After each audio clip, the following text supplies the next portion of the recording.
Olá, meus amigos, estamos de volta com a leitura do livro O Céu e o Inferno, um livro escrito por Allan Kardec e pelos Espíritos. E antes de começar a nossa leitura de hoje, a gente vai fazer uma oração que se chama Oração do Amor.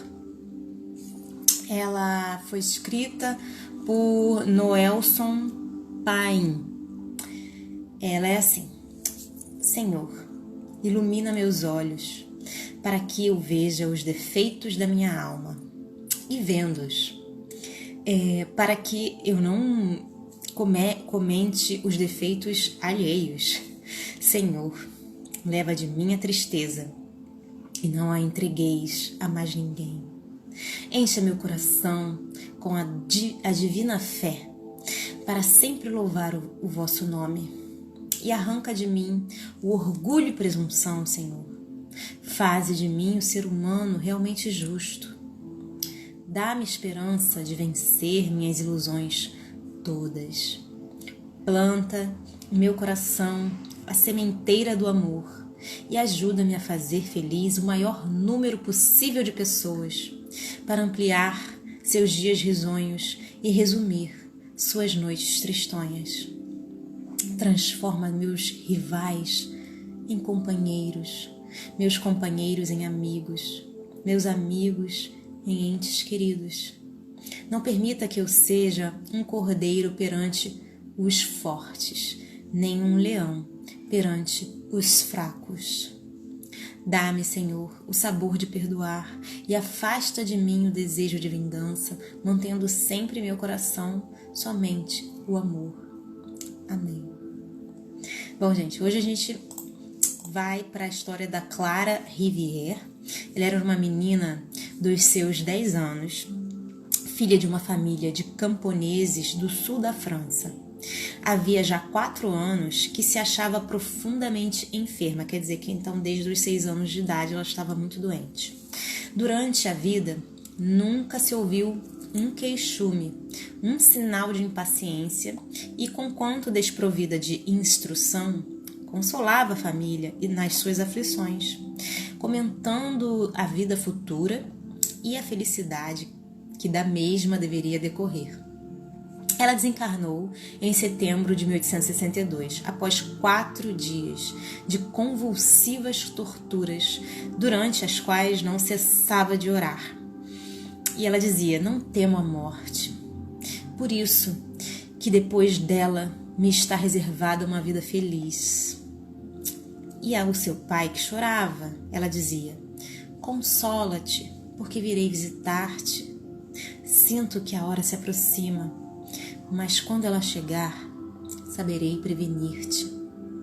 E, efetivamente, quando era iminente o momento fatal, chamou por todos os seus e disse-lhes: tenho apenas 5 minutos de vida, deem-me as mãos. E expirou, como previra. Daí por diante, um espírito batedor principiou a visitar a casa dos Rivières. Bom, gente, espírito batedor é aquele que causa todos aqueles barulhos, né? Movimentos de copos ou móveis ou qualquer coisa, qualquer fenômeno físico, o que muitas pessoas chamam de poltergeist, né? Então, esse espírito começou a visitar a casa dos pais dela. Ele quebrava tudo, batia na mesa, agitava as roupas, as cortinas, a louça. Bom, sob a forma de Clara, esse espírito aparece a irmã mais nova, que conta apenas 5 anos. Quer dizer, a irmãzinha tinha 5 anos e esse espírito aparecia para ela, né? Como se fosse a irmã dela. Segundo afirma essa criança, a irmã lhe aparece frequentemente. E tais aparições lhe provocam exclamações de alegria como esta: mas vejam como Clara é bonita. E aí, eles fazem uma evocação ao espírito e, em resposta, o espírito responde: aqui estou, disposta a responder-vos. E vem o médium e pergunta: tão jovem quando encarnada, de onde vos vinham as elevadas ideias sobre a vida futura manifestadas neste mundo? E o espírito responde: do pouco tempo que me cumpria passar no vosso planeta e da minha precedente encarnação.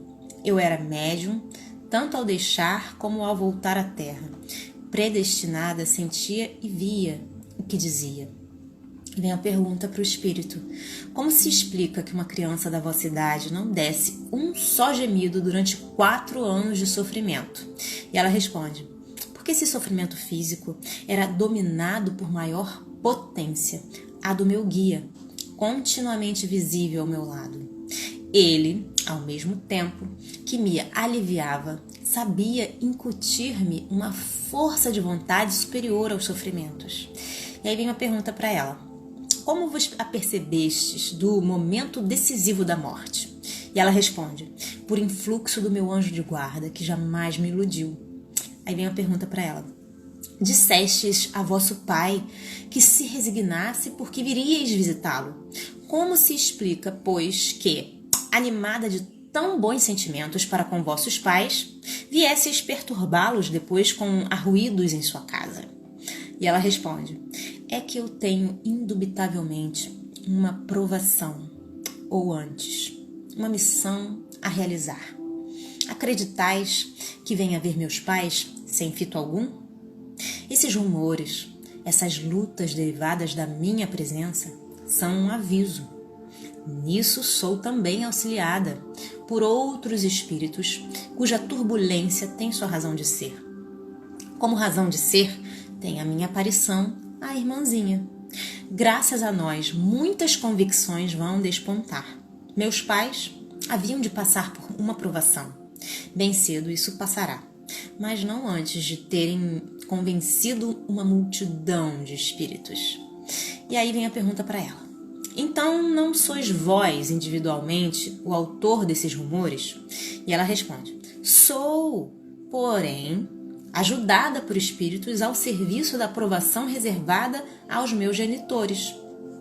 Aí vem a pergunta para ela: como se explica então que a irmãzinha só vos reconhece, não sendo vós a autora exclusiva de tais manifestações?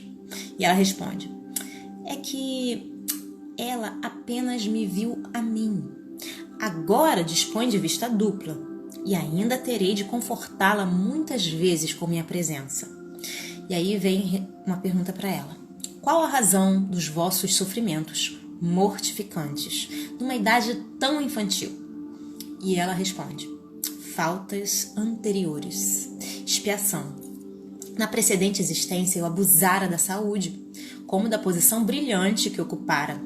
Eis porque Deus me disse: gozaste demasiada e desmesuradamente, portanto pagarás a diferença.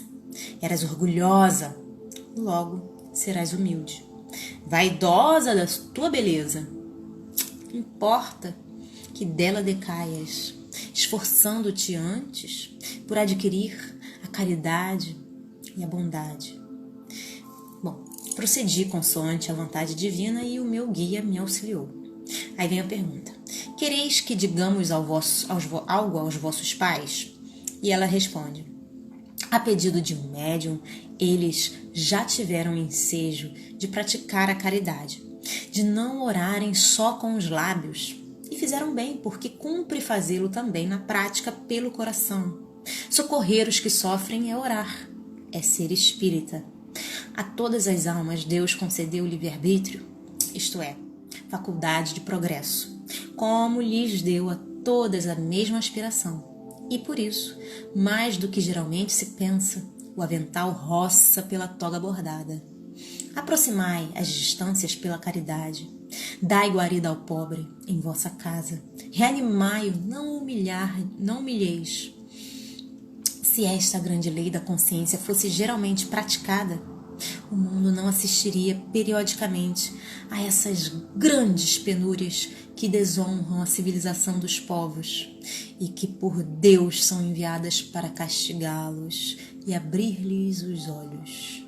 Queridos pais, orai, amai-vos, praticai a lei do Cristo, não façais a outrem o que não quiserdes que vos façam. Apelai para Deus, que vos experimenta, mostrando que a sua bondade é santa e infinita como Ele. Como previsão do futuro, armai-vos de coragem e perseverança, visto que sois chamados a sofrer ainda. Cumpre fazer jus à boa posição em um mundo melhor, onde a compreensão da justiça divina se torna a punição dos maus espíritos. Queridos pais, estarei sempre perto de vós. Adeus, ou antes, até a vista. Tende resignação, caridade, amor por vossos semelhantes. E um dia sereis felizes. Assinado, Clara. Bom, e aí tem um textinho de Kardec, né, sobre essa comunicação, que diz o seguinte: mais do que geralmente se pensa, o avental roça pela toga bordada. Essas foram as palavras de Clara.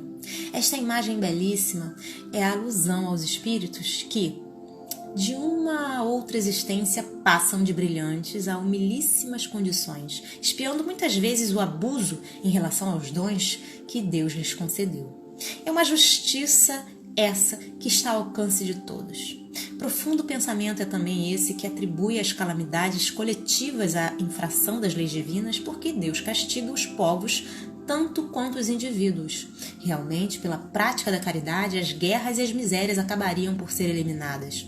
Pois bem, a prática dessa lei conduz ao espiritismo e, quem sabe, será essa a razão de ter ele tantos e tão acérrimos inimigos? As exortações desta filha aos pais serão acaso as de um demônio? Bom, gente, ficamos por aqui por hoje. Eu espero que vocês estejam gostando dessa leitura tanto quanto eu. Um grande beijo a todos. Deus abençoe. Até a próxima. Tchau, tchau.